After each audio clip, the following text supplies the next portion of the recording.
Pada abad 12 di Pulau Sumatera, telah ada sebuah pelabuhan purba di pantai timur Sumatera, tepatnya di Sumatera Utara.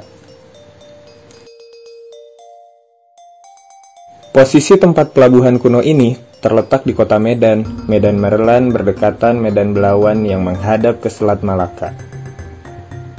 Disinilah tempat pelabuhan kuno berada, yaitu situs kota Cina. Wilayah ini dulunya bekas pelabuhan kuno tertua di Sumatera Utara. Sebelum membahas tentang sejarah situs kota Cina, kondisi wilayah ini sangat memprihatinkan, karena wilayah situs purba ini dekat dengan danau buatan, yaitu Danau Siombak, namun sayang danau ini sangat kotor.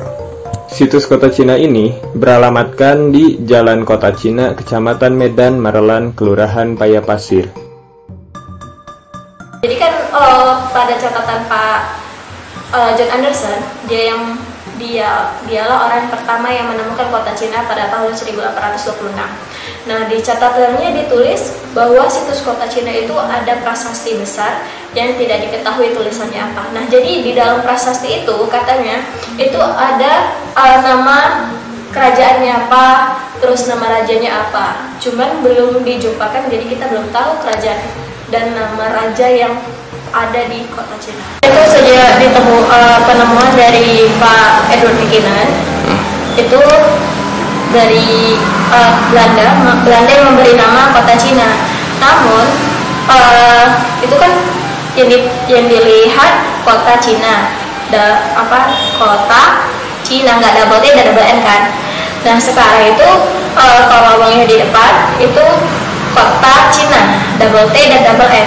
Nah, itu dari bahasa India Tamil, dan artinya itu kota, artinya tempat, Cina itu artinya sempit, kecil, namun indah.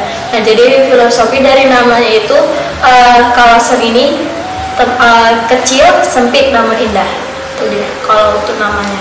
Jadi wilayah kota Cina ini dulunya di abad ke-12 itu perbatasan laut, tepatnya di museum ini, pas di wilayah museum ini itu perbatasan laut. Nah, dan di sini juga tempat perdagangan, bandar perdagangan internasional. Nah, kalau internasional kan berarti ada dunia. Dan yang mengunjungi situs ini seperti negara Arab, India, terus juga Tiongkok, Vietnam, Thailand, singgah ke sini untuk berdagang. Pada tahun 2012 dan 2016, tim Balai Arkeologi pernah melakukan ekskavasi di situs kota Cina ini. Tidak hanya tim Balai Arkeologi saja, pelajar juga ikut turut membantu melakukan ekskavasi. Hasil penemuan peninggalan ekskavasi tersimpan di dalam museum ini. Museum ini menyimpan artefak kuno sekitar 30.000 artefak. Contoh penemuan artefak di dalam museum situs kota Cina antara lain penemuan hasil alam berupa rempah-rempah dan wewangian. Banyak pedagang asing datang ke kota Cina untuk mencari hasil alam dari Pulau Sumatera dan menjual ke seluruh mancanegara.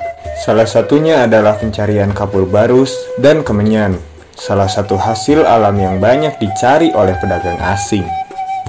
Karena orang seperti negara Arab, Tiongkok datang ke kota Cina ini itulah untuk mengambil komoditi yang dari sini. Karena Sumatera ini kaya akan rempah-rempah atau komoditinya gitu. Tanah di sini subur gitu. Jadi mereka ambil komoditi kayak kayu manis, terus kemenyan, itu diambil mereka dari sini. Nah, itu kan ada salah satu cerita lagi pas Isa lahir, itu para 3 majus mempersembahkan mur, kemenyan, dan emas. Nah, kemenyannya itulah yang dari Sumatera. Penemuan hasil penggalian ekskavasi yang tersimpan di dalam museum ini, pecahan-pecahan keramik, manik-manik, batu nisan kuno, penemuan fosil, dan tembikar dari tanah liat. Tembikar itu proses salah satunya itu dibakar, dengan cara dibakar. Karena kalau nggak dibakar, kalau kita tampung air di dalam tembikar itu, dia bakalan cepat luntur gitu, maksudnya cepat rusak gitu. Jadi itulah salah satunya itu dengan dibakar. Kalau proses dibakar dengan rendah, itu dia salah satu pembuatan tembikar dengan suhu yang rendah. Karena kalau yang dia untuk suhu yang lebih tinggi itu penggunaan untuk pembuatan keramik. Gitu. Di pendirinya itu Pak Ikhwan Ashari. Dia seorang dosen dari Universitas Negeri Medan dan dia juga dosen pendidikan sejarah di sana, dan dia juga seorang sejarawan. Jadi dulunya tahun 2008 kan museum ini dibangun pada tahun 2008. Museum ini dibangun tahun 2008 dan sudah diresmikan pemerintah tahun 2009. Nah, pada tahun 2008 mahasiswa dari Pak Ikhwan Ashari itu melakukan ekskavasi atau penelitian di sini setiap tahunnya. Gitu. Nah, ekskavasi itu yang contoh dari ruangan kedua itu yang ada kotak ekskavasi. Nah, itu mereka membuat penggalian atau penelitian. Jadi mereka banyak menemukan benda-benda sejarah yang ada di kota Cina. Nah, ini dulu nggak kayak gini museumnya, itu dulu tepas kita itu ada di belakang, dulu ini tepas. Nah, jadi tahun ke tahun itulah dia dibangunlah sikit-sikit bentuklah museum ini. Kalau itulah ada penemuan dari mahasiswa Unimed dan juga ada penemuan dari warga di sini. Yang nanya ke saya, kenapa sih nggak dibangun di depan pasar aja gitu kan? Jadi jalan itu bisa mudah dijangkau gitu kan? Karena ini wilayah ini situsnya, jadi situs itu adalah tempat asli sejarah itu terjadi. Nah, jadi nama museum kita itu pun Museum Situs Kota Cina. Jadi koleksi seluruh dari museum ini dijumpakan di sini. Beda dengan museum lainnya. Kalau museum lainnya kan kayak museum perkebunan Indonesia gitu kan, itu dari seluruh Indonesia diletakkan di situ. Kalau di sini itulah dari wilayah situs kota Cina ini. Itu yang membedakan.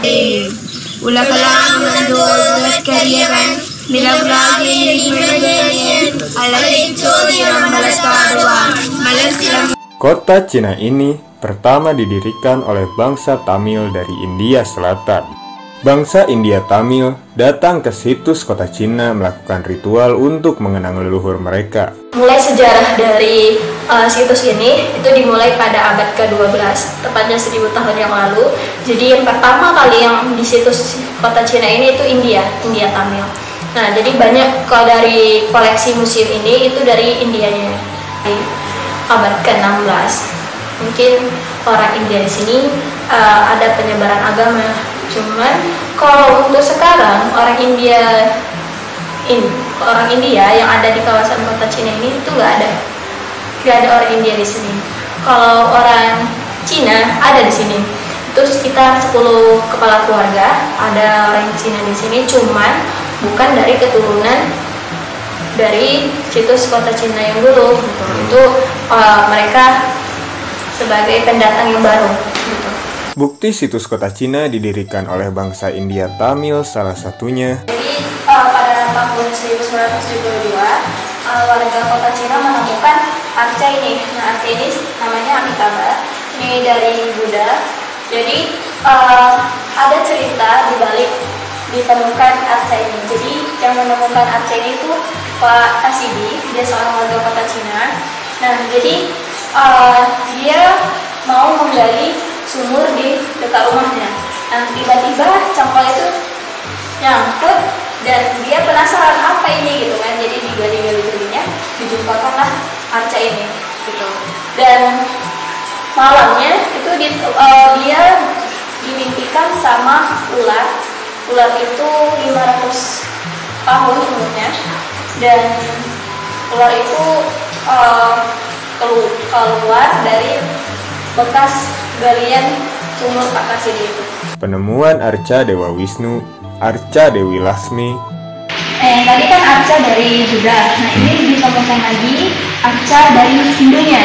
Nah, arca Hindu ini ditemukan tahun 1979. Dan ini namanya arca Wisnu dan ini Bu Devi. Dan banyak yang bertanya sama saya, kenapa sih kok nggak ada kepalanya gitu kan. Nah, jadi kawasan kota Cina ini pernah dihancurkan gitu. Dan juga pas ditemukan memang dalam keadaan tidak utuh. 3 arca ini memiliki seni pahat bergaya Tamil, karena ciri-cirinya berbadan ramping dan bahan batu pembuatan arca ini berasal dari India Selatan. Kali ini, Ika sebagai staf edukasi Museum Kota Cina akan mengajak kami ke situs candi pertama dan kedua di belakang rumah warga. Disinilah tempat penemuan candi pertama dan batu poros candi.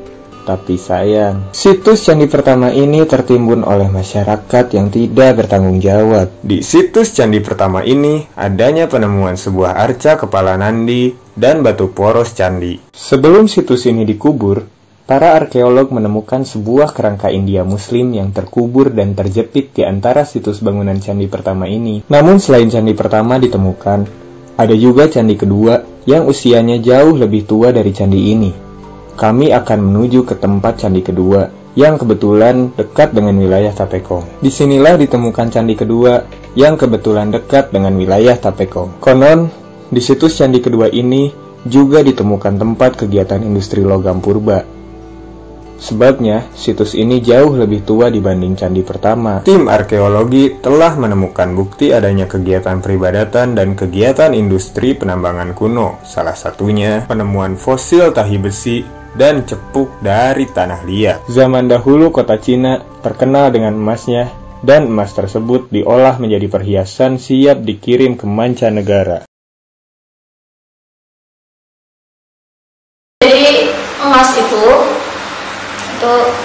salah satu sebagai alat perhiasan juga. Kayak orang India kan suka tuh memakai emas kan, dan juga salah satu alat tukar. Di belakang situs candi ini ada sebuah tempat keramat, yaitu keramat sektor Pekong. Konon, di sektor Pekong ini dulunya bekas asrama biksu Buddha kuno. Di dalam kelenteng kecil ini terdapat sebuah arca Buddha logam kuno yang masih dianggap keramat sampai saat ini dan merupakan peninggalan situs kota Cina. Konon di sektor Pekong ini dulunya bekas asrama biksu Buddha kuno, karena di dalam tanah liat ini masih ada struktur bangunan suci yang terpendam dan menyatu dengan situs candi kedua ini. Di sektor Pekong ini juga adanya penemuan sebuah artefak seperti penemuan batu pilar dan pecahan batu spout lingga yonik. Terakhir, kami menuju lokasi kolam pemancingan warga. Konon, di kolam ini juga adanya penemuan fosil kayu kapal kuno, namun belum diselamatkan.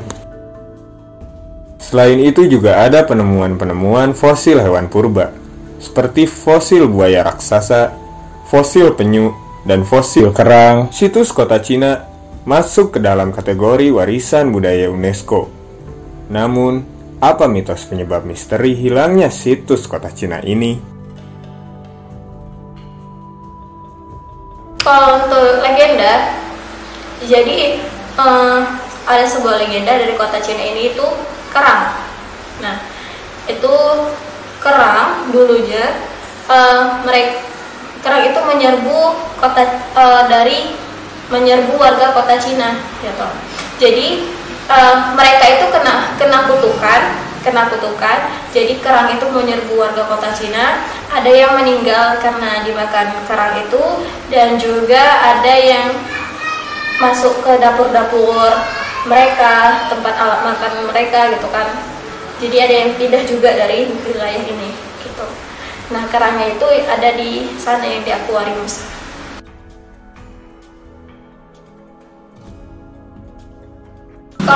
Museum ini jauh dengan keramaian gitu kan, kayak pasar besar gitu kan.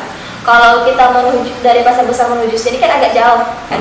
Yang hanya petunjuk jalan itu dari Pelangi itu selamat datang Museum Kota Cina. Nah, di situ sampai situ nggak ada kayak petunjuk arah gitu kan. Berapa meter lagi menuju Kota Cina gitu kan. Itulah sulit jangkauan ke sini itu jalannya yang terlalu sempit. jalannya yang terlalu jauh, dan juga di sini belum banyak terekspos, dan pemerintah, kalau pemerintah sih belum memberikan atau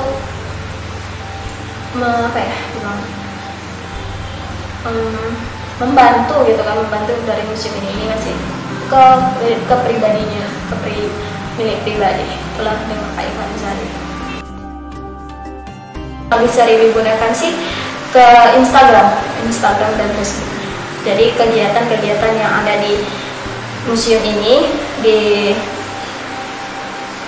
diletakkan akan diekspos ke sosial media tersebut.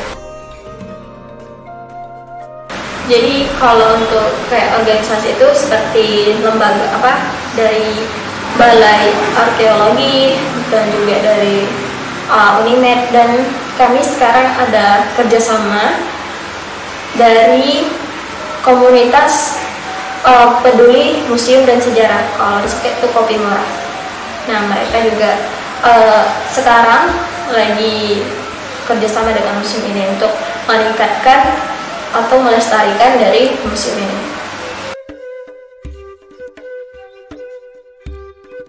Harapan saya sebagai salah satu warga Kota Cina, sebaiknya pemerintah peduli dengan sejarah yang ada di di Medan ini, khususnya di Kota Cina, dan juga bantuan seperti penambahan pembangunan yang di atas, dan juga untuk rehab fasilitas yang ada di Kota Cina itu, termasuklah jalan menuju ke sini.